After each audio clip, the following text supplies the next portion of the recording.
Fine. Okay, yeah, welcome everybody.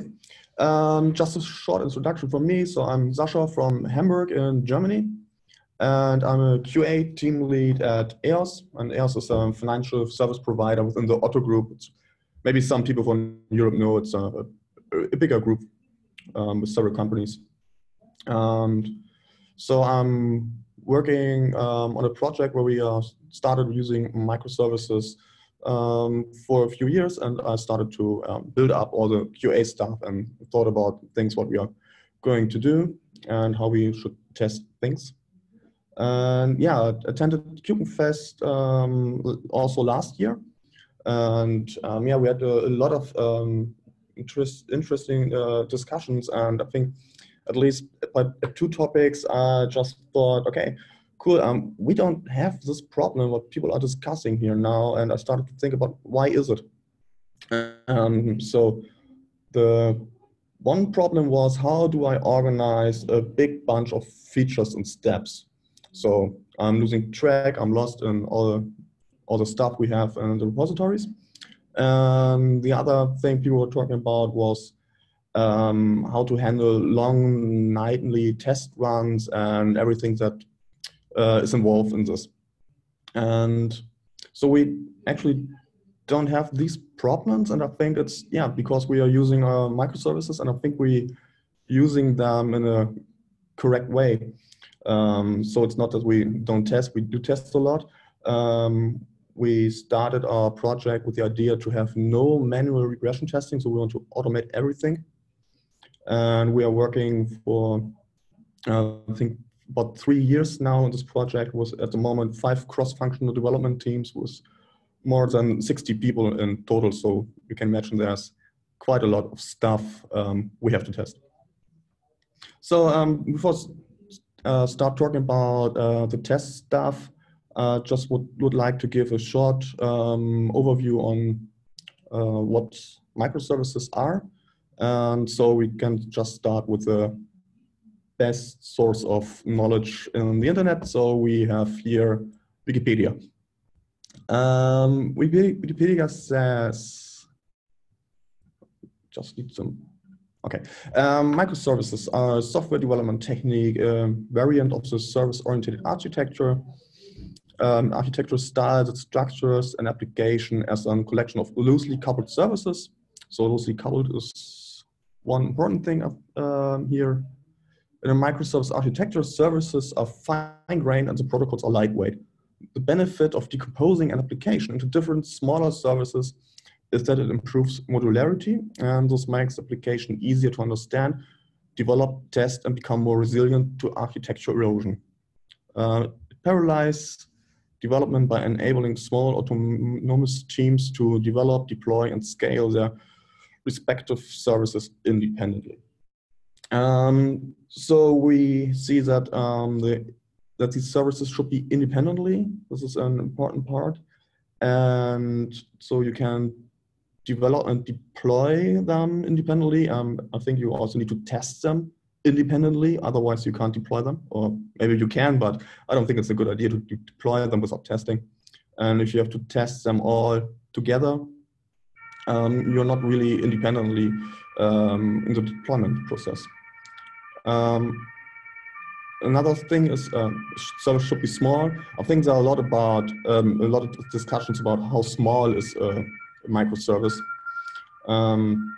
So in our case, we decided to use rather big microservices, so as a self-contained systems, as SCS. Can see on the next slide. What is a self-contained system? So this is a quite simple view on our architecture. So a self-contained system, like the service here, is having its own web UI, it's having its own logic, and it's having its own database. So these services are only talking to each other through, like in this case here, REST interface, or about with asynchronous messaging, in our case with Apache Kafka. So it's you can see each service is having everything it needs, so it's self-contained. And no service can read the database from the other service, so it's all about the communication interfaces. You should mainly use asynchronous messaging because synchronous messaging, like in REST, always makes a service wait for the answer of the other service. And if you have too many services talking to each other, maybe every service is waiting for every service. So then you will have a problem. Another thing which is really important about these services is that each service is responsible for its own business domain. So like maybe search or pay or sending a delivery or creating an invoice, stuff like this.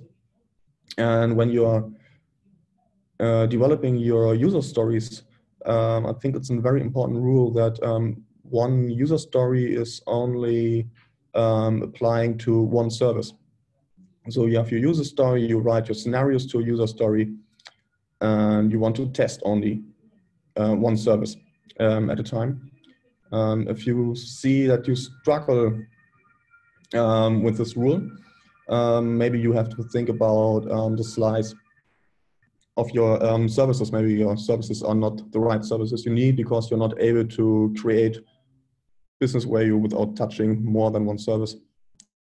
I think this is a rule which really helped us to get everything working the way we have it at the moment. And yeah, so now the question is, how can we test one of these services independently from the rest of the application? Okay, so let's just pick one service. In this case, I took the service 2, and we have deployed the service with its own environment, and now it's alone. It has a Kafka bus. It can read and write on it, but nobody else is there reading or writing this Kafka messages. And now we want to test this one. So at first, when we want to test something, we put some Cucumber in it. Now, Cucumber can talk to the service via REST API.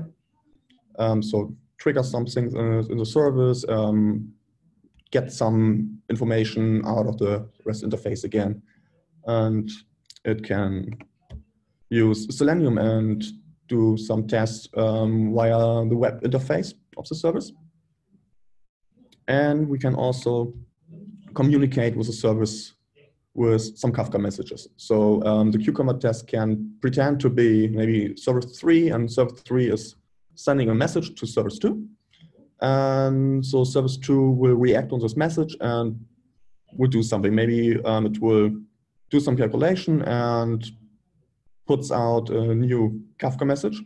And we can read this message from our Cucumber test, and we can verify if it's the question, the message we wanted.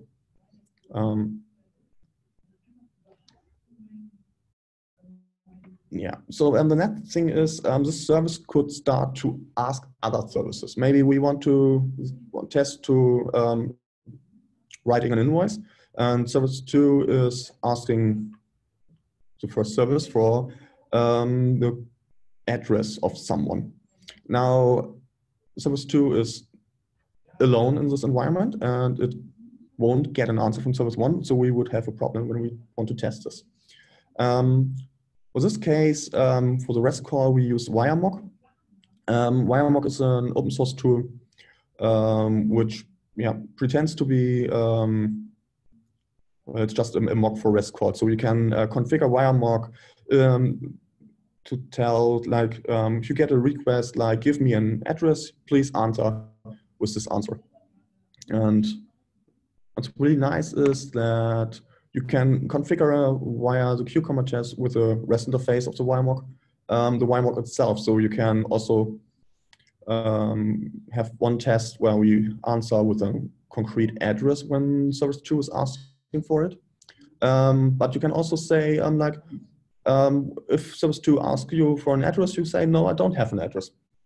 And you can do this while the test is running, and each test can configure the wire mock for its needs. What I especially like about this is if you were testing the stuff in an integrated environment, you normally would have some test data in your database. So you will need a valid address, and you need a customer without an address and stuff like this. With this WireMock thing, we can skip a lot of this test data creation. This is especially in a microservice environment, which we have seen with a lot of databases.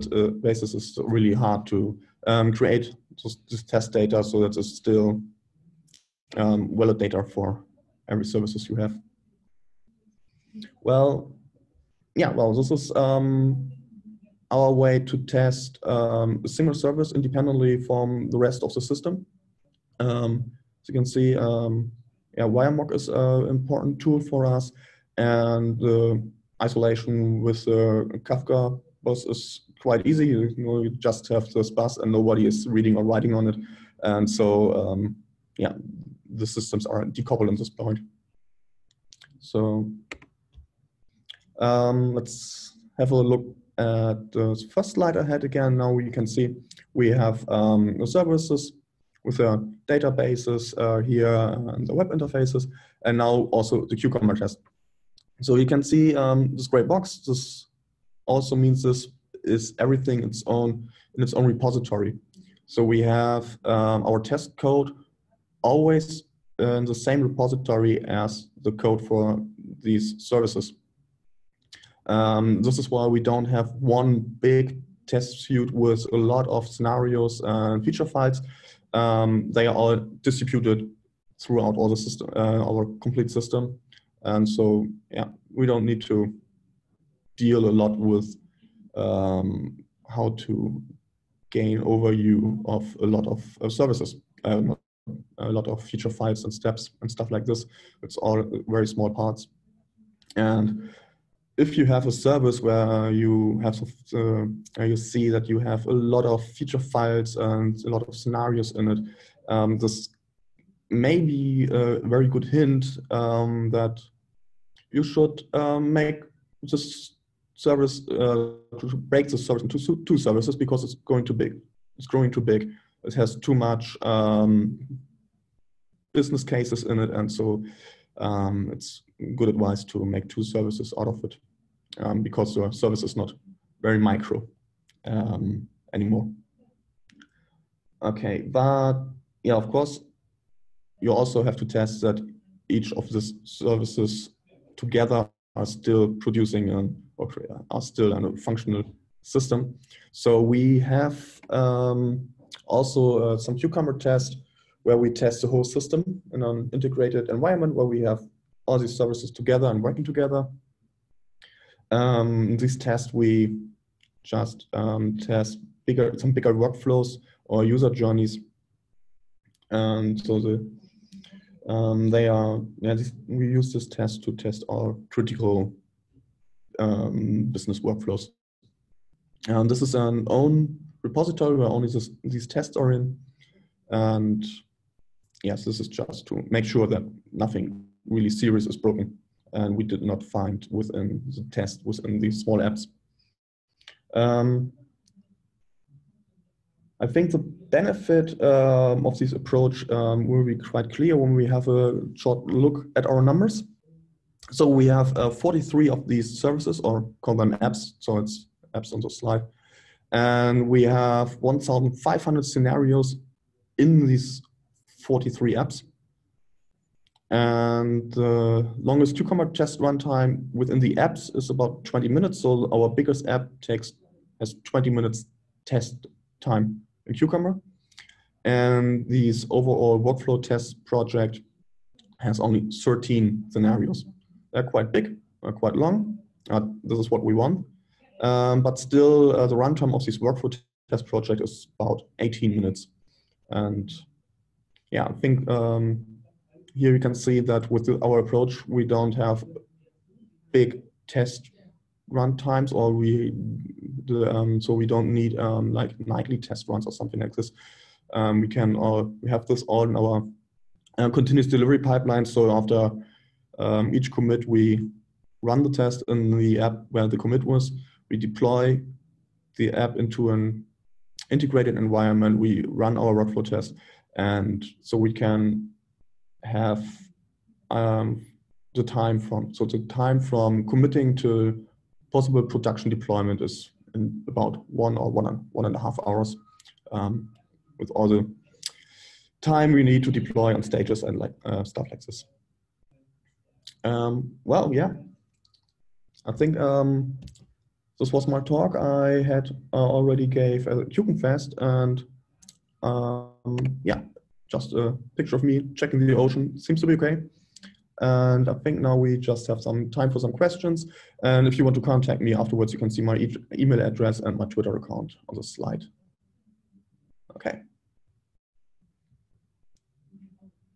Well, thanks, Sascha. Yeah. Yeah, let's see if we get any questions. So if you haven't found it, it's the Q&A function at the bottom. So go ahead and ask it. And do you hang out in the Cucumber Slack as well? Because that seems to be a good place. Yeah. And I'll post a link to that just after this. Mm-hmm. See if I can get that now. Okay, that's some questions in the chat. How many scenarios this wiremark and how many use the full E2E test? Yeah, I think I answered this on the slide before. So within our apps, we have this 1,500 scenarios, and the full integrated end-to-end test are these 13. Okay. And from Chad, what kind of unit testing do you do on your microservices in addition to the Cucumber tests? Yeah, so this is a Java environment we're using. It's all Java development, so it's just JUnit test we use in our services. And we also have some front-end tests with Jest, tools like this. Okay, how this test run locally before check-in? Yeah, so we can start these environments for each service within some Docker containers on our development notebooks. So we just start with a Docker Compose. You start all the environment you need, and you can start the application, and you can run the test against the application on your local machine. The integrated test we can't start on our normal machines because this whole system, all 43 services, are too big for our development machines. So we have to develop the test against a running environment where these services are deployed.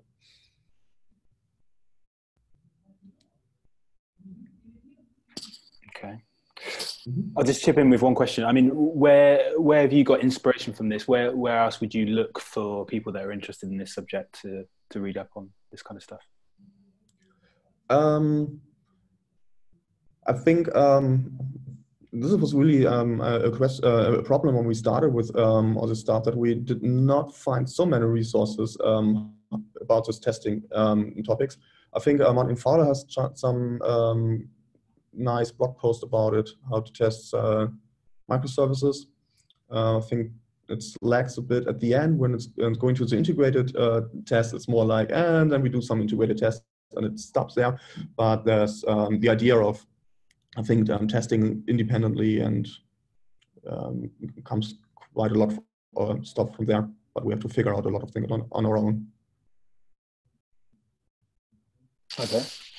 Another one from Randy. How do you keep from writing unit tests in Cucumber at the service level?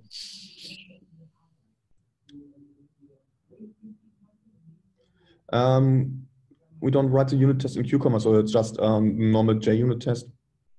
And what we use Cucumber at the moment just from outside the services. So we have some integration tests we also write in with JUnit. So I think that's something we can improve in our process, so that we can use Cucumber more on a lower test level. Also, at the moment we just do it on a very high level.